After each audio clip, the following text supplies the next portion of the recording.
Net energy अगर ए की बात की जाएगी तो फिर potential energy plus kinetic energy. तो देखो बेटा, काइनेटिक एनर्जी तो यहाँ 0 है और पोटेंशियल एनर्जी आपकी mgh है। तो टोटल एनर्जी कितनी हो गई? mgh। ये टोटल एनर्जी हो गई। अच्छा, अब जरा पॉइंट बी की तरफ देखो। एट पॉइंट बी, आपका पॉइंट बी कहाँ है? यहाँ है।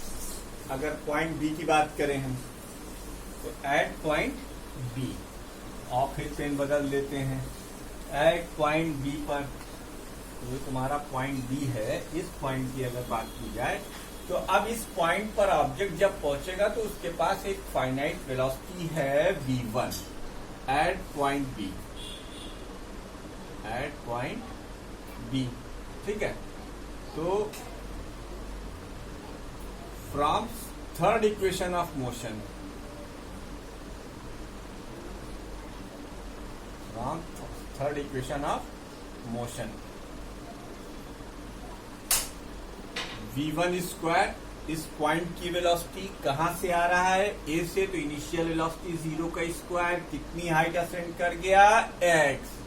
ये क्या हो जाएगा? 2gx। g क्या है बेटा? एक्सीलरेशन ड्यू टू ग्रेविटी, जो फ्री फॉल में डाउनवर्ड काम करेगा। तो v1 स्क्वायर की वैल्यू 2gx हो गई। क्या हो गई? 2gx। तो अब अगर काइनेटिक एनर्जी की बात की जाए तो ke at B, K at B जो होगा वो होगा half of M B square. तो ये हो जाएगा 1/2 इंटू 2mgh, 1/2 इंटू एम, और v स्क्वायर की जगह पर आप 2gh लिख देंगे। ये v1 स्क्वायर है। ये कितनी हो गई बच्चों? ये हो गई h नहीं बेटा, कितनी हाइट असेंड किया है? x। तो ये कितना हो गया? mgx हो गया। mgx प्रोडक्ट काइनेटिक एनर्जी निकल आई।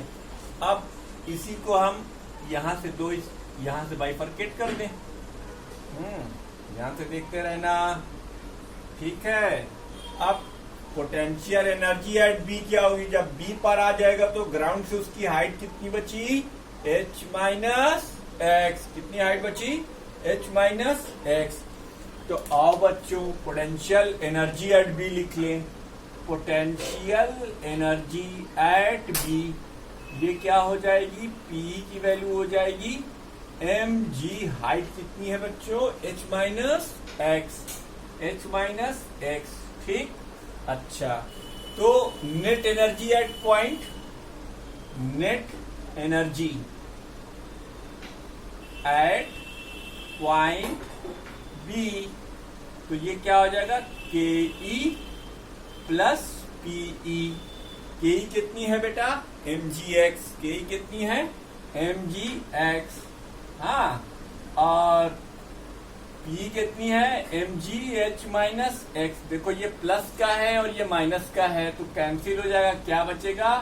mgh। बहुत बढ़िया भाई, ये हो गया इक्वेशन नंबर 2 और ये हो गया इक्वेशन नंबर 1। जरा मोटर, क्या देखो पॉइंट ए और पॉइंट बी की एनर्जी सेम है कि नहीं? तो यस सर, सेम है। अब एट पॉइंट सी की बात कर लो। तीसरा point, at point C. At point C, अगर हम एट पॉइंट सी की बात करें, at point C, C point देखो। अब सी पॉइंट पर वेलोसिटी क्या है? v2 है। तो अब इसी तरीके से from third equation of motion, from third equation of motion, object कहां से गिरना शुरू किया था? इनिशियल वेलोसिटी 0 थी, फाइनल वेलोसिटी अगर v2 मानी जाए, हाइट कितनी डिसेंड कर गया? h। तो तुम लिख सकते हो v2 square is equal to 0 का square plus twice of g into h। तो अब के ई एट सी क्या हो जाएगा बेटा? v2 की वैल्यू निकल आई, के ई एट सी। के ई एट सी ये हो जाएगा half of m into v2 square यानी 1/2m इंटू 2gh, 2 से 2 कैंसिल, ये क्या हो गया mgh, क्या हो गया mgh। बच्चों वीडियो को पॉज कर इसे नोट करो। ये इक्वेशन नंबर 1 आ गया, ये इक्वेशन नंबर 2 आ गया। अब अच्छा, ये जरा सा हम इसको इरेज करके यहीं पर इसको इंसर्ट करने की कोशिश करते हैं, क्योंकि अब हमें यहाँ की पोटेंशियल एनर्जी 0 आ जाएगी, दोनों जोड़ देंगे। इसको वीडियो को पॉज कर ये वाला पोर्शन पूरा नोट कर डालो। तो फ्रॉम इक्वेशन 1 2, 2 याद रखना, फ्रॉम इक्वेशन 1 एंड 2। अब ये हमने इरेज किया, ये इरेज किया। इरेज करने के बाद mgh लिखा ही हुआ है। अब potential energy at point C, बेटा जब ग्राउंड पर आ जाएगा तो हाइट की वैल्यू 0 हो जाएगी, तो Pe की वैल्यू हो जाएगी m इंटू G इंटू 0, ये हो गया 0। तो net energy at point C क्या हो जाएगी? Net energy at point C, net energy at point C KE plus PE, ये हो जाएगा mgh प्लस 0, यानी mgh फ्रॉम 3। तो from number hence from equation 1, 2 and 3 we observe that energy is constant. From equation first, second and third, from equation first, second and third, from equation 1, 2 and 3, from equation 1, 2 and 3, from equation 1, 2 and 3 we observe that the sum of KE plus PE, the sum of KE and PE is equal to constant, hence mechanical energy is conserved, hence mechanical energy is conserved। बस ये आपका proved हो गया। यही आपको साबित करना था कि आपने 3 डिफरेंट पॉइंट्स लिए। एक पॉइंट पर जो टॉप पॉइंट था उसके ऊपर कंप्लीटली पोटेंशियल एनर्जी थी, मिड पॉइंट पर पोटेंशियल और काइनेटिक दोनों एनर्जी थी, लेकिन दोनों एनर्जी का सम mgh ही आया, यानी वही वैल्यू जो A पर थी वही वैल्यू B पर आई। जब आप C पर आए तो उसकी कंप्लीट पोटेंशियल एनर्जी कन्वर्ट हो गई काइनेटिक एनर्जी में, लेकिन वो एक बार फिर से कितनी आ गई? mgh ही आ गई। तो ये 3 डिफरेंट पॉइंट पर जो एनर्जी है वो सेम है, इसलिए हम कह सकते हैं कि एनर्जी कंजर्व्ड है। एनर्जी क्या है बेटा? कंजर्व्ड है। अच्छा, अब इसमें एक ग्राफ बहुत इंपॉर्टेंट है। अब इसके बाद हम ये वाला पोर्शन वो करेंगे, क्या बोलते हैं, इरेज करेंगे। वीडियो को पॉज करके नोट करना आपका काम है। अब देखो हम एक ग्राफ प्लॉट करने जा रहे हैं। ये ग्राफ बेटा एनर्जी और हाइट के टर्म्स में है। ये आपका x यानी हाइट और ये आपका एनर्जी का ग्राफ है, ठीक है। तो जब टॉप पॉइंट पर होगा तब भी उसके पास एनर्जी E होगी, और जब बॉटम पॉइंट पर होगा तब भी उसके पास एनर्जी E ही होगी, यानी E तो कांस्टेंट रहेगी। बट ये जो mgh एनर्जी है ये तो कांस्टेंट है, लेकिन एक बड़ी अच्छी बात होगी कि अगर इसको हम ग्राउंड यानी पॉइंट C माने, इसको यहाँ बीच का पॉइंट B और इसको A माने, तो जैसा कि आप देखते हैं कि C पर उसके पास कंप्लीटली काइनेटिक एनर्जी होती है जो धीरे धीरे कन्वर्ट हो जाती है। पेन बदल देना चाहिए ताकि ग्राफ आपको अच्छे से समझ में आ जाए। ये A पर कंप्लीटली जाकर पोटेंशियल एनर्जी में कन्वर्ट हो जाती है, यानी काइनेटिक एनर्जी हाइट बढ़ने के साथ साथ कम होती जाती है और पोटेंशियल एनर्जी हाइट घटने के साथ साथ बढ़ती चली जाती, हाइट बढ़ने के साथ साथ बढ़ती चली जाती। ठीक है, तो काइनेटिक एनर्जी, तो ये वाली जो लाइन है ये किसके लिए, फिर पेन बदल देते हैं, इस वाली लाइन पर आप लिख दें के ई और इस वाली लाइन पर आप लिख दें पीई, और ये वाली लाइन क्या है, ये नेट एनर्जी है। तो नेट एनर्जी हर वक्त कांस्टेंट है।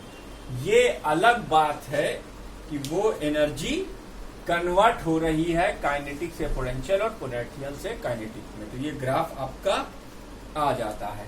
तो इस ग्राफ का नाम अगर आप देना चाहें या क्वेश्चन इस पर पूछेगा तो पूछेगा draw the graph of conservation of mechanical energy, conservation of mechanical energy, conservation of mechanical energy, mechanical energy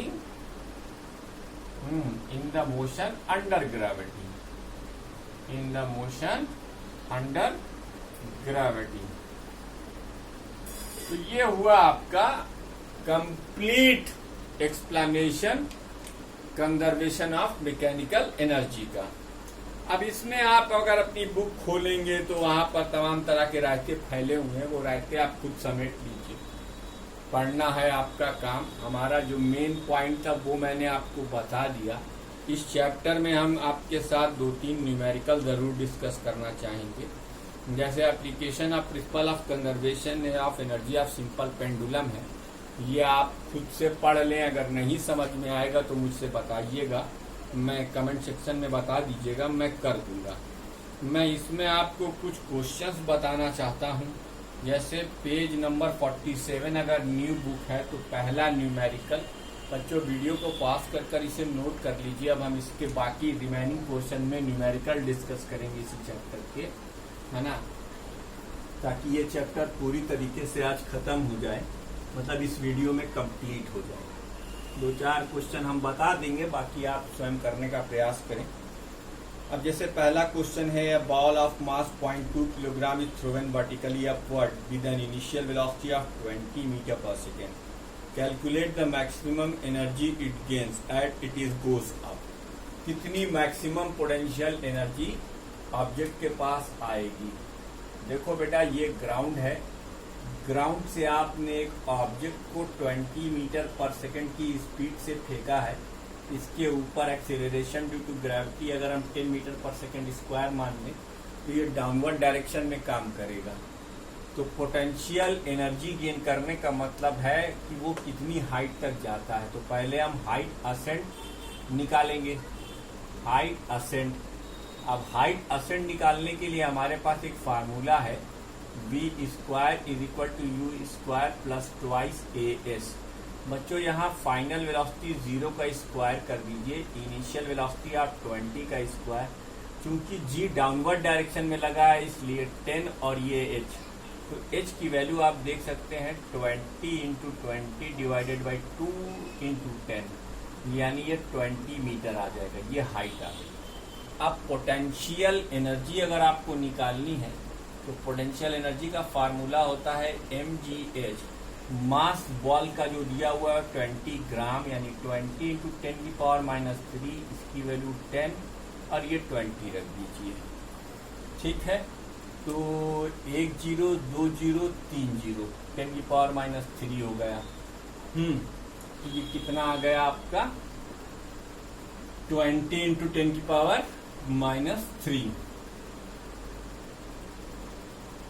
नहीं 20 ग्राम नहीं है बेटा, ये 0.2 किलोग्राम है, सॉरी है आपको 0.2 किलोग्राम है, हमने मास देखने में गड़बड़ी कर दी, 0.2 किलोग्राम है।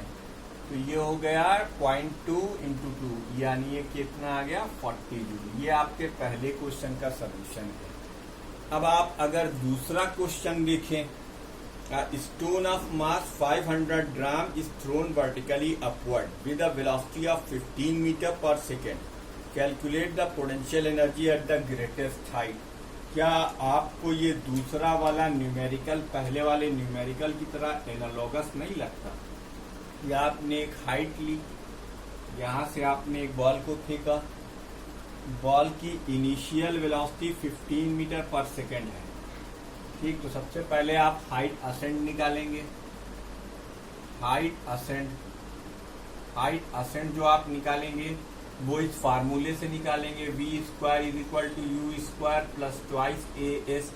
क्योंकि at the highest point v की वैल्यू 0 होगी, u की वैल्यू आप यहाँ पर 15 का स्क्वायर लिखेंगे, -2 करेंगे, 10 करेंगे और इसे h कर देंगे। h की वैल्यू आपकी आ जाएगी 15 इंटू 15 डिवाइडेड बाई 2 इंटू 10, ये 2 बार और ये 3 बार, 45 डिवाइडेड बाई 4। अभी इसको ऐसे ही रहने दो, हो सकता है आगे कुछ कट आ जाए।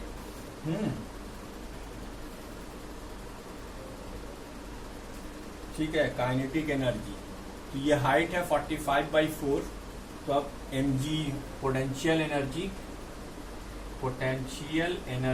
Eight h is equal to 45/4 metre. आपके पास एक फार्मूला है PE का, ये है mgh। m की वैल्यू आप रखेंगे 500 ग्राम। क्या रखेंगे आप? 500 ग्राम। तो 500 इंटू 10 की पावर -3।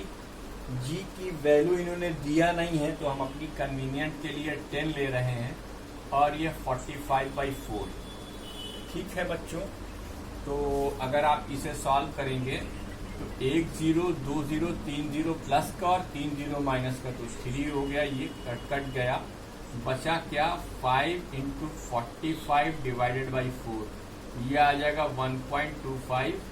125 पंजे 625 के 5 हासिल है 62, 125 चौका 500 और 562। हमने कैसे किया, इसमें दिमाग मत लगाना, ये इतना आंसर आएगा 56.25 जूल। अब जब ये according to law of conservation of energy, जब ये चीज वापस दोबारा ग्राउंड पर आएगी, तो जो इसकी हाईएस्ट पॉइंट की पोटेंशियल एनर्जी है वही इसकी काइनेटिक एनर्जी में बदल जाएगी। इसकी काइनेटिक एनर्जी में बदल जाएगी, तो आप काइनेटिक एनर्जी भी इसकी कितनी लिख देंगे? 56.25 जूल। क्या लिख देंगे? 56.25 जूल। और जब ये, और total energy at half way point क्या होगी? आप जानते हैं टोटल एनर्जी हाफ वे पर भी उतनी ही होगी according to principle of conservation of mechanical energy. तो पहले का भी आंसर 56.25, दूसरे का भी आंसर 56.25 और तीसरे का भी आंसर 56.25। ये 2 क्वेश्चन आपके हो गए। वीडियो को पॉज करिए, पहला सोल्यूशन का जो आंसर है वही दूसरे के लिए भी लिख दीजिए, as potential energy at highest point is equal to kinetic energy at the lowest point according to law of conservation of mechanical energy. That's why 56.25 joule of energy is kinetic energy when it strikes the ground again. और half way पर since energy remains constant, तो net energy क्या रहेगी? 56.25 joule. There are the solution of 2 questions right now.